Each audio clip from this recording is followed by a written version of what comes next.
Banyuwangi dan Jember ini menunjukkan prestasi yang luar biasa, terbukti dari berhasilnya dikelola inflasi secara baik oleh Banyuwangi, sehingga mendapatkan penghargaan TPID terbaik kabupaten di Indonesia, khususnya di Jawa, tapi menurut hemat kami di Indonesia dia terbaik, Pak.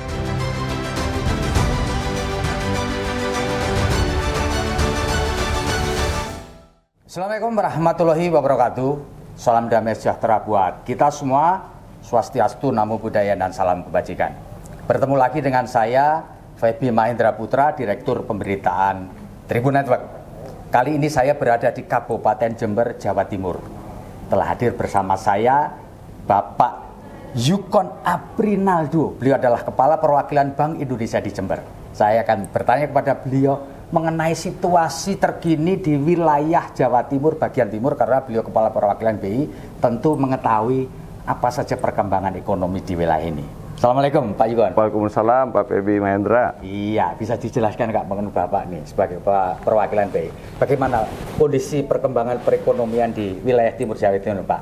Oke, baik, selamat siang, Assalamualaikum para penonton. Ya.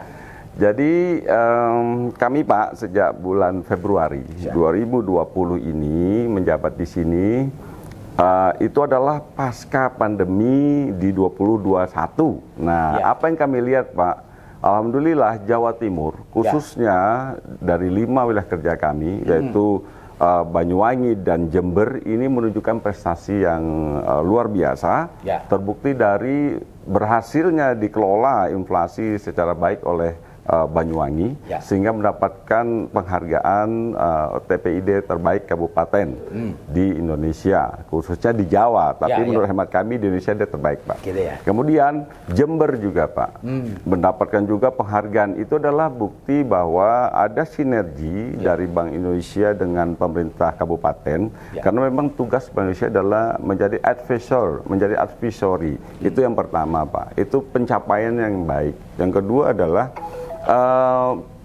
yang namanya pembangunan ekonomi di daerah itu harus memperhatikan apa keunggulan daerah Pak. Nah, keunggulan daerah kita ini terutama dari sektor pertanian, perkebunan, dan pengolahan.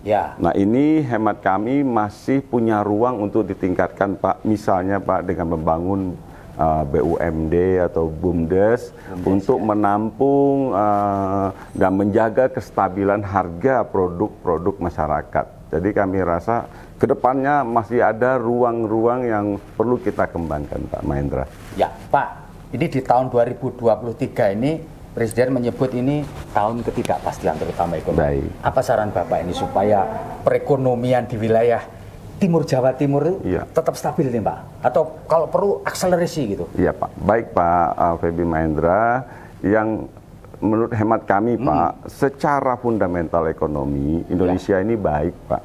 Kami meyakini insya Allah kita tidak akan memasuki masa resesi di 2023. Memang akan terjadi perlambatan pertumbuhan ekonomi Pak Feby, namun kami mengharapkan bahwa pertama, kita memasuki tahun politik ke depan ini, kita bisa bersama-sama membuat situasi yang kondusif bagi masyarakat kita, dan tentu akan berefek pada ekonominya Pak. Kemudian Pak, kami tetap berharap keunggulan ekonomi di masing-masing daerah diutamakan, dan kelemahannya juga diperhatikan Pak. Contoh Pak, jika ada daerah yang menghasilkan cabai lebih banyak, ada bagian yang kurang menghasilkan, kita bisa mengajak dalam kerjasama antar daerah, mengirimkan ke daerah itu, bisa dalam G2G atau B2B, sehingga nanti tidak terjadi gejolak harga.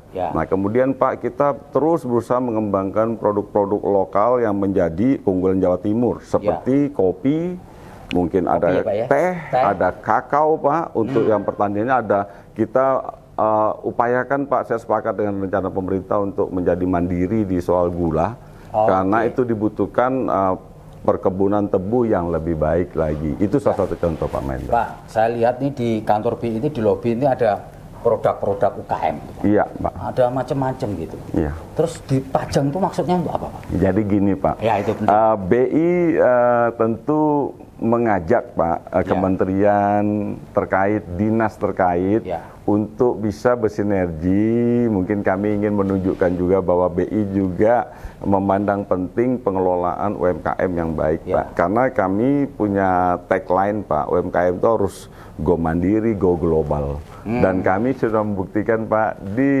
46 kantor perwakilan kami, umumnya UMKM kami itu bisa ekspor, Pak. Termasuk di sini. Termasuk di sini yang sudah ada yang ekspor kan? Oh ya sudah, Pak. Apa itu, Pak? Sudah, Pak. Ini kami punya misalnya di Sidomulyo itu di Ketakasi itu sudah ekspor, Pak, ke luar negeri. Produknya itu apa? Kopi, Pak. Oh, kopi. Nah, kalau di Aceh tempat Bapak terakhir itu udah juga ekspor kemana-mana tuh, Pak. Nah, dan di Banyuwangi, Pak, ada namanya Kejaya Handicraft.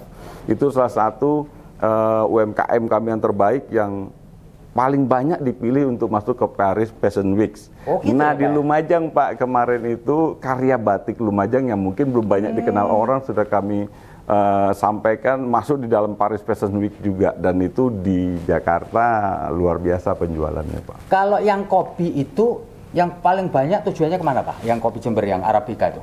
Itu dia ada dua pasar ya, Pak. Ya. Ada pasar Eropa, ada pasar Amerika, ada juga pasar lokal. Yang umumnya ini akan terjadi dengan yang kami sebentar lagi akan melakukan juga pengapalan kembali. Ini untuk satu agregator itu akan ke Amerika. Dan ke Eropa, Pak. Pak, katanya saya dengar Bapak ini punya concern kepada Osing. Gimana ceritanya ini, Pak?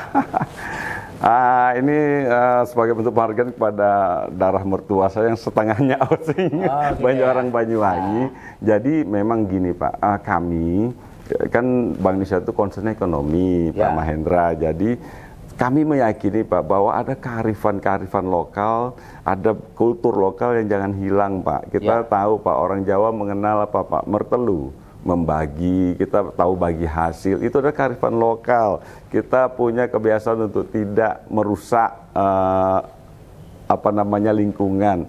Nah, kami meyakini bahwa ada desa-desa adat yang masih berusaha menjaga sebaik-baiknya. Nah, karena wilayah kerja kami tahu ada namanya Desa Kemiren yang berbasis kultur Osing. Nah, kami melakukan semacam rekam sebenarnya, Pak. Kami ingin merekam seluruh peninggalannya, baik dari arsitektur, dari budaya, dari tari-tarian dan macam-macam, Pak. Sehingga nanti kita lestarikan dan sambil kami mengkaji adakah nilai-nilai kearifan lokal yang terkait ekonomi. Biasanya itu long lasting, Pak, bertahan untuk kedepannya untuk masyarakat. Itu makanya ketertarikan kami mengangkat budaya. Itu wujud nanti dalam bentuk expo atau apa itu? Pertama penulisan, Pak. Kami pilih dulu para 10 penulis yang akan ada ke Osing. Juga kerjasama dengan Perpustakaan Nasional dan Leiden University. Setelah penulisan, baru nanti kami akan lakukan talk show. Kami akan ngajak beberapa pihak di Jakarta, dan nanti ada mendampingi Osing, mendampingi Kemiren. Kami juga ngajak berapa desa wisata, desa adat lainnya untuk menampilkan mungkin replikasi benda-benda peninggalan adatnya, Pak. Mungkin kalau aslinya kami masih dalam going proses, insya Allah nanti bulan November. Itu ya wujud bagaimana BI bisa membantu memunculkan gitu ya, Pak. Moga-moga sukses ya, Pak. Amin. Dan bisa mencapai apa yang ingin dituju. Terima kasih, Pak Yungan. Luar biasa, kita ngobrol pendek tapi bernas ini. Oleh karena itu terima kasih. Sekali lagi saya Feby Mahendra Putra pamit undur diri. Ya, moga-moga kita selalu dalam kondisi sehat dan kita mampu mengakselerasi ekonomi wilayah timur Jawa Timur. Assalamualaikum warahmatullahi wabarakatuh. Salam damai sejahtera buat kita semua. Om Santi Santi Om. Namo Buddhaya. Salam kebajikan dan jangan lupa tetap bahagia.